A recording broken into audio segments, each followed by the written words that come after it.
our strength training workout for week 7 and 8. So I have a 5-pound dumbbell in my hand. You can hold anywhere from 2.5 all the way up to 10, depending on your fitness level. It's just enough to throw you off, and you're only using one dumbbell. And what we're gonna do is we're gonna do some walking lunges. And holding the dumbbell in one hand, which we will switch, forces your core to work because it wants to pull you sideways. So you have to contract to keep yourself upright. So it's just an extra layer of strength training. So when we do our lunges, what you want to make sure of is that when you lunge down, your knee doesn't come too far over your toe, okay? Ideally, you don't want it to come over your toe at all. So you want to do these slow and with focus, and as always, with good quality of movement. Quantity and speed are not what we're looking for right here because we're trying to build stability and strength, okay? So we're gonna start walking. You're gonna come down. Now you can see my knee is not touching the floor. If that's comfortable for you, then that's great.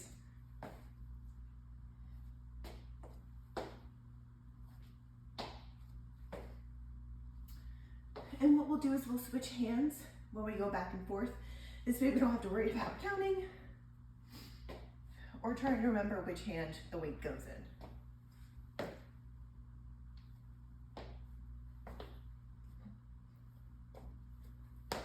We're gonna go up and back 5 times. So I'm gonna do one more lap each for you. You can put your hand out for a little extra stability if you need to. You'll feel these burning pretty quickly. If you're having any knee pain, just be aware of that. And perhaps at that point, put sneakers on, have some arch support, or watch how far forward you're lunging, watch how deep you're lunging, watch where your knee goes. Another good way to do this is actually look in the mirror while you're doing it so you can watch where your knee is in space. It gives you a better idea of where you are and how to control it and what's going on that could be contributing to your knee pain. Now, we're gonna put the weight down for right now. And now we're gonna do a lateral lunge. Lunges are not my favorite, but they're so good for you. So what you're gonna do, start off with your feet hip width apart. You're gonna circle out and you're gonna sit back into that lateral lunge. Then you're gonna come back up and kick out to the side. So around, down, up, out to the side. Around, down, up, out to the side. So again, watching where my knee is in space, it's not coming over my toe. And the trick to that is that watch where my tush goes. When I come out, I stick my butt back as opposed to coming forward. So making sure that I stick my butt back keeps my knee over my ankle and keeps me in good form. I'm gonna have you do 15 to 20 of those on each side. If you want a little extra challenge, come out, lunge, come up into a single leg stance, and then come out to the side. Remember, be aware of your quality of movement. So if you tip over to the side, trying to get your leg further, that's not what we're looking for. Then you're using other muscles. So make sure you stay upright, out to the side, and back. And I want you to try 15 of those on each side. If you need to alternate, that's fine, but I might suggest doing 5 on one side, then 5 on another, and then going and doing sets of 5, as opposed to 1 and 1, because it's a lot harder to correct your form, and form is never something I want to sacrifice. Okay, so now the next thing we're gonna do, I mentioned in the warm-up that we're gonna work on jumping today. So we're gonna start off with those body squats. We're gonna do 3 body squats, 1, 2, 3. Then we're gonna do 3 body squats with heel raises, 1, 2, 3, and then we're gonna try a jump squat, okay? So 3, 3, 1. So it'll be 3 body squats, 2, 3, 1 with heel raise, 2 with heel raise, 3 with heel raise, and then you come down and jump squat.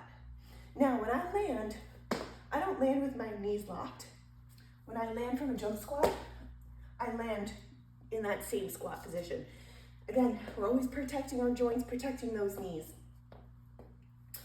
So I'm gonna have you do 10 rounds of 3, 3, and 1. So it's 3 body squats, 2, 3, and then 1, 2, 3, and then jump squat, okay? Take breaks as you need to. Again, if looking in a mirror is helpful for you, that's great.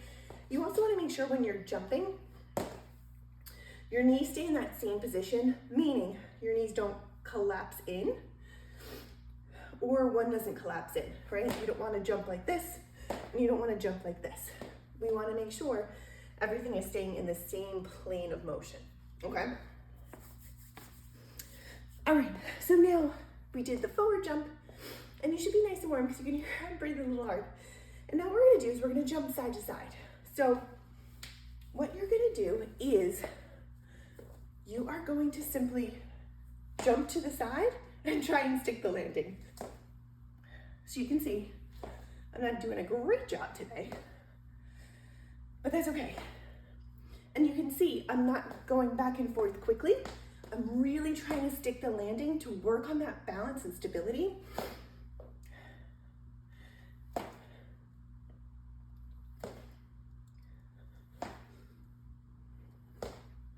I would jump 10 to 15 times to each side and hold that stance for about 2 to 3 seconds. Because again, we're really trying to challenge. So you'll feel this in your hips, and you'll feel it in your calves and your foot as you're trying to balance and maintain that balance. Okay, now we're gonna grab our weight again. For this one, I would do anywhere from 5 to 10 pounds, again, depending on your strength and where you are in your strength training journey. So I want you to be challenged, but I don't want this to be painful or uncomfortable. So you're gonna hold it by the bell, or if you have a kettlebell, that works too. You're gonna have your feet nice and close together. And these are called around the world.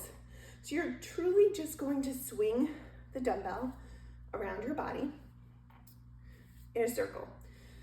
So you're gonna do 10 clockwise and 10 counterclockwise. Now, if this feels pretty easy, what we can do is we can make it harder and put one foot in front of the other. Anytime you narrow that base of support, it's going to increase your challenge, okay? So 10 this way, and then you'll switch your feet and do 10 the opposite way. Now you'll notice, for me, for whatever reason today, my right leg does not want to balance, and that's okay, it varies day to day. But the foot in the back is the one that's going to provide the stability. So if you noticed when you were shifting from side to side that you were having trouble on one side, having that foot in the back, you'll also notice those same problems, and that's okay. Again, it could just be the day, just be a little fatigued, who knows, but that's all good. All right, so the next one you're gonna do are called prisoner get-ups. You're actually gonna place your hands behind your head. You are going to kneel down and get back up.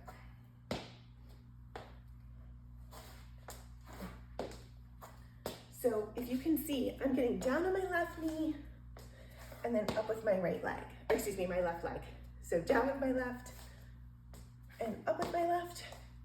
So you'll do 10 on that side and then 10 down with the right, up with the right. Doing this on a carpet or something softer is gonna be nice and protective for your knees. So listen to your body, 10 on each side. Okay. Now, in a similar position, we're gonna do some half kneeling knee drives. So you are going to kneel down and you're gonna get up and strike. Get up, knee drive. Get up, knee drive. Again, as always, watch the quality of movement. But you can see my knee does not come over my toe. I am balancing, I'm working my hip flexors, and I'm working my cardio. So every time I did that, my knee did touch the ground. So same thing, make sure your knees are protected with some sort of soft padding, And then you're gonna come up just like that 10 times on each side. All right. And the last one for today, we're gonna do some half planks. So a plank is something that's great and good for core stability, but if you have a DRA, it's something we want to be cautious of, which is why we're going to do some half planks. So a half plank is being on actually the end of the quad, the distal portion. So I'm not on my kneecap, I'm right here at the bottom of my quad. I hope you can see that in the video. So that's a lot easier. And what you're trying to do in this position is you're trying just to gently lift one hand off the floor and the other hand off the floor. Now I'm not asking for high lifting, and I'm not asking for you to hold it up for any period of time. I'm just asking to challenge your core in a nice, safe way. I would try 5 to 10 on each side of those. If you feel more comfortable and you don't have a DRA, you can go into those full planks and do the same thing. But I think starting with the half plank, especially if you have a DRA, is a safer move because we want to make sure that you're engaging properly and not putting too much pressure on the pelvic floor itself. So that's it for this week. I hope you enjoyed. I'm definitely sweating and I didn't even do all the repetitions. So good luck. Let me know if you have any questions and I'll see you next week. Bye.